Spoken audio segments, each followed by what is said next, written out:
Welcome back, everyone. Mike McConville here one more time for StringTech, Stratford, Ontario, Canada. So these are original pickups. He had an alembic, I guess some type of power boost that he'd put in here many years ago. I guess there's a 9-volt battery under there. And for the bridge, he's got all 5 springs in there, cranked down tight. It's dive only. I don't think he really uses the tremolo much, so it really pretty well immobilizes the bridge.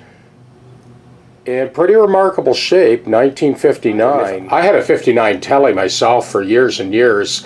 It was shortly after this that Fender went to that ultra-thin fingerboard with the face of the maple, the mating surfaces, both curved.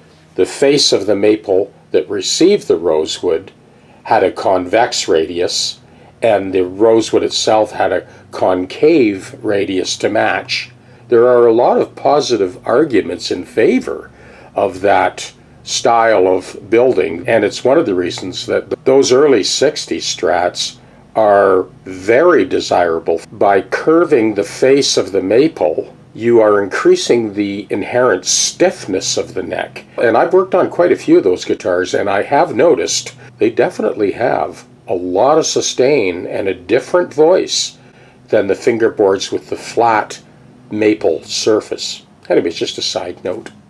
You can see that that 6th string pretty well runs right off the neck at the top end. And this was refretted many years ago, and he's just worn these frets out, so it's time for new frets. We're going to go with the 9055, which is the tall medium, like the Stevie Ray Vaughan Strat. When I refretted his Rye Stratocaster Strat, it has the 9055, and he seemed to like those. So we're going to go with the same fret on this guitar.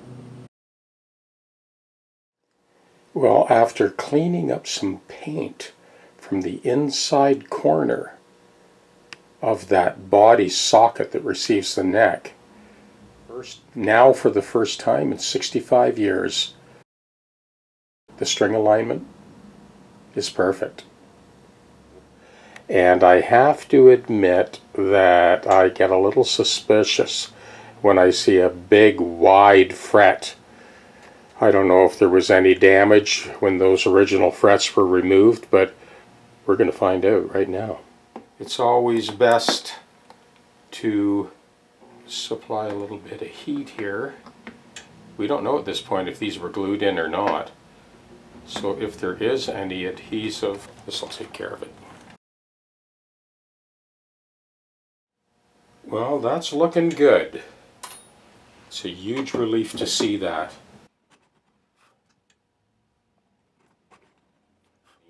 Let's hope the rest of those fret slots turn out that clean. Nice.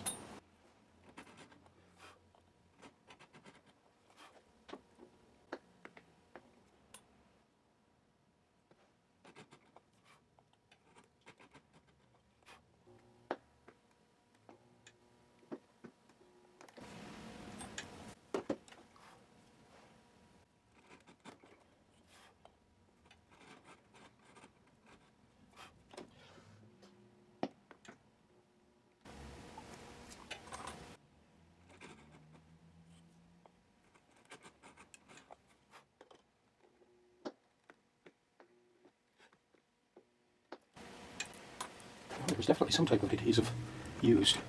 Just cleaning those spots out. Well, the glue is still warm. Well, so far so good.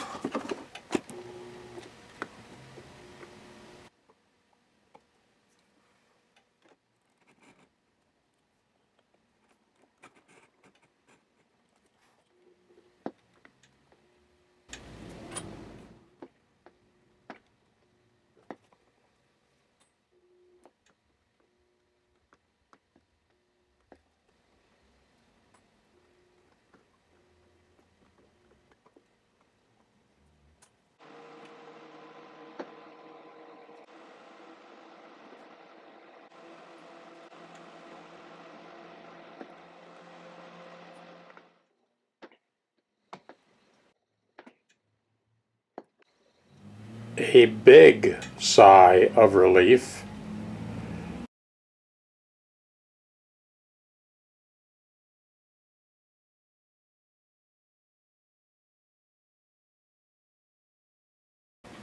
We will clean up the fingerboard a little bit, but barely brush it and get it ready for the new frets.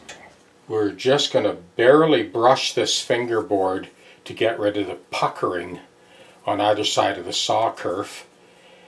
And you can see why the bevel needs to be just off 90 degrees to make sure that string doesn't slip off the edge. This is one of the longer sanding blocks that I send out in the fretting kits. Now I've got 180 grit on here, and you'll notice that the block is narrower than the fingerboard. That's exactly what I want. It's got a slip of leather on there that flexes to that radius. But what we're doing is just brushing off those pucker marks on either side of the kerf when the frets came out. I've already opened up the fret slots, and now I'm just going to brush very lightly. That truss rod has a little bit of load on it too.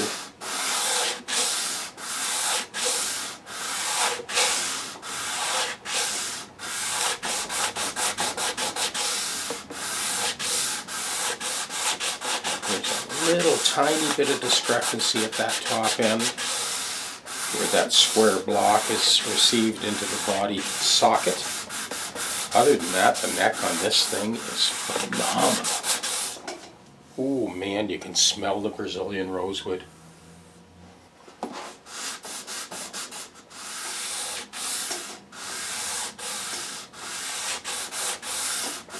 Like I said, a little bit of correction, not very much.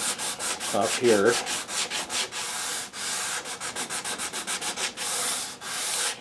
You wouldn't be sanding a fingerboard on a 63 or a 64 Strat because the rosewood's not thick enough to alter in any way. Well, it's pool noodle season again. All those frets are cut to length, beveled and polished, and ready to install.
Just finishing up this 1959 rosewood fingerboard strap.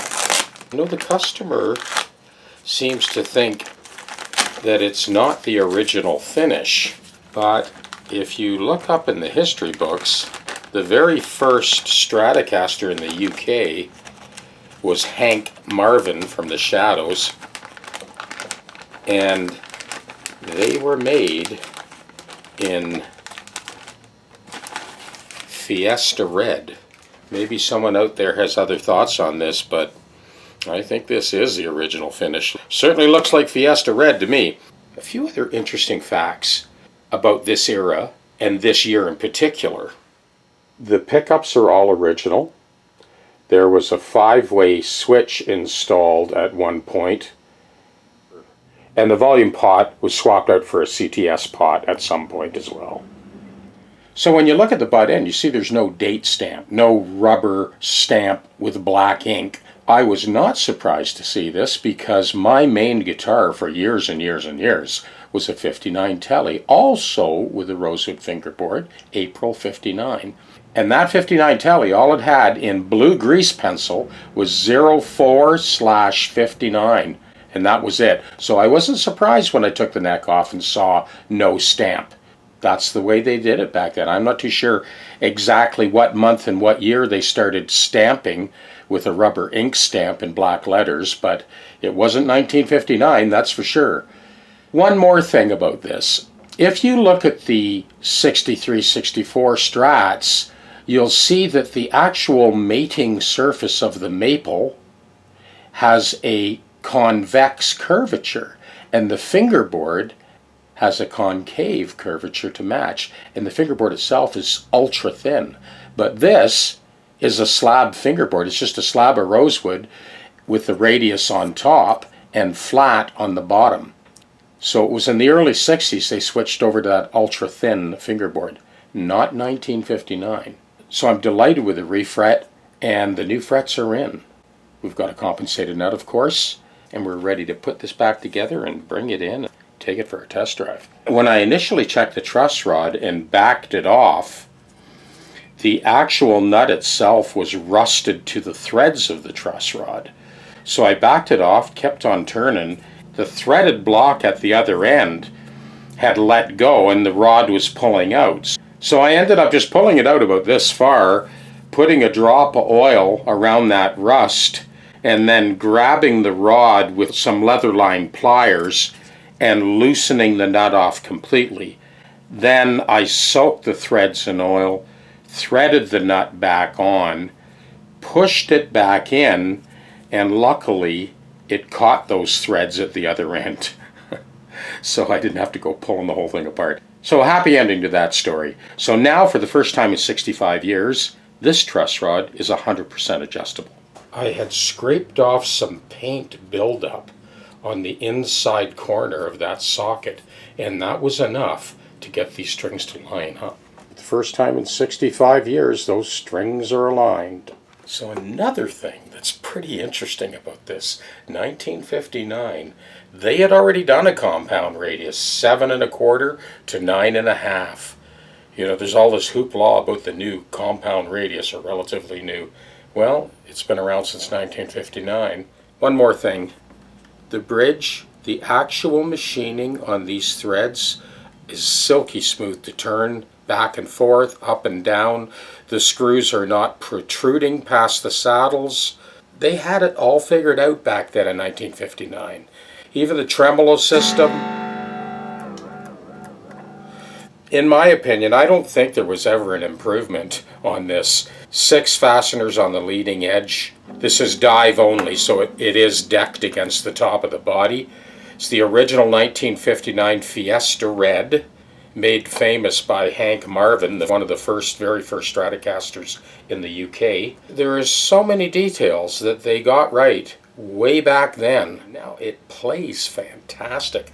I did brush that fingerboard, as you saw earlier, very lightly, just to sort of get rid of the pucker marks from when the frets were extracted, and there isn't a single chip of wood.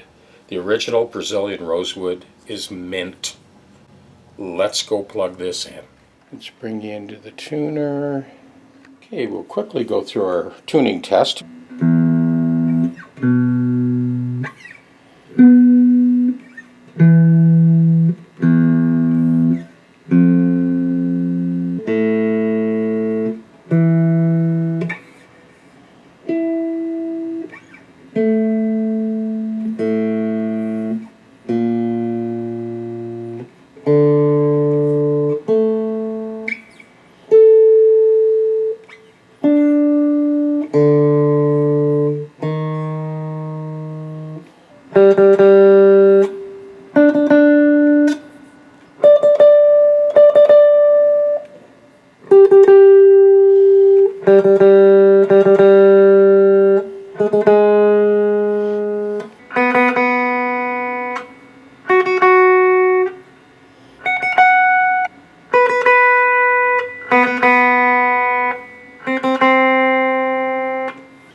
So this is the loop.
Run through the pickups here. So everything's wide open.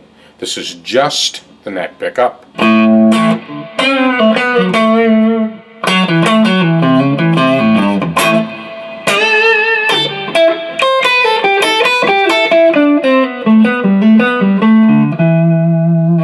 This is neck and middle.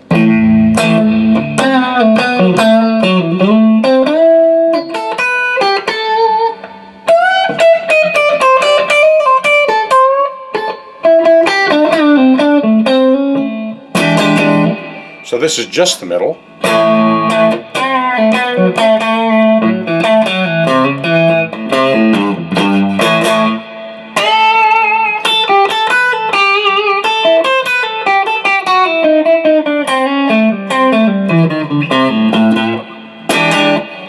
So this is middle and bridge.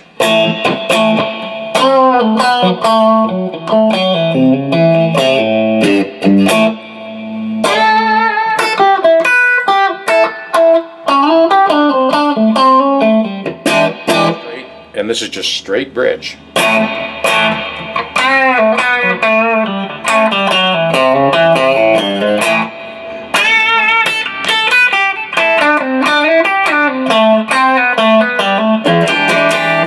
Here's the same chord in 4 or 5 different positions.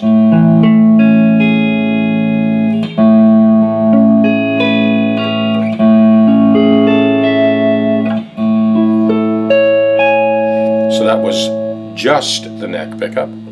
Here's neck and middle.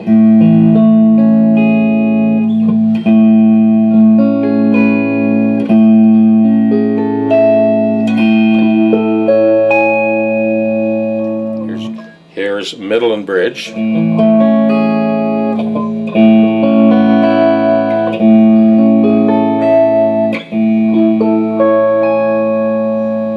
Here's just bridge.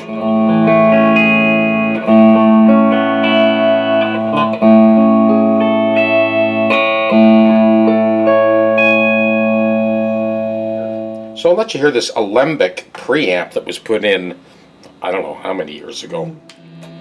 Neck pickup. That's with the boost. Without the boost. Neck and middle with the boost. Without the boost. Here's the middle pickup with the boost. And without the boost.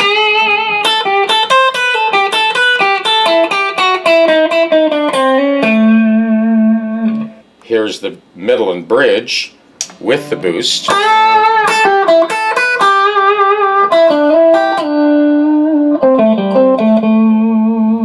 Without the boost.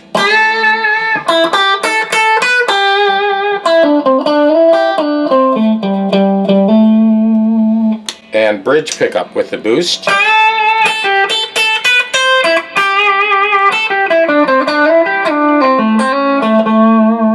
Without the boost.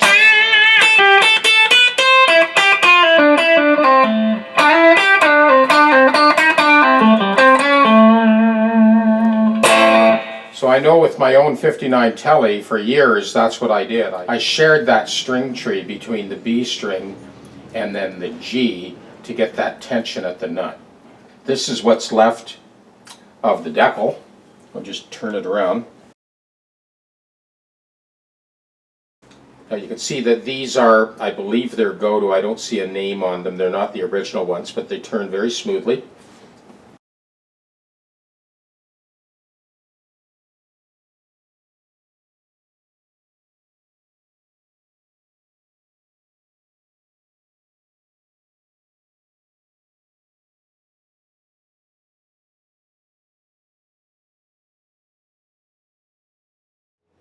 And the 9055 frets on the realigned neck, so the bass string no longer slips off the edge of the neck at the top end. I split the difference between the two sides, although I did favor the treble side a little bit.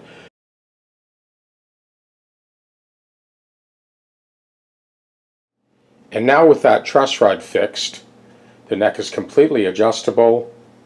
The customer will be good for many years to come.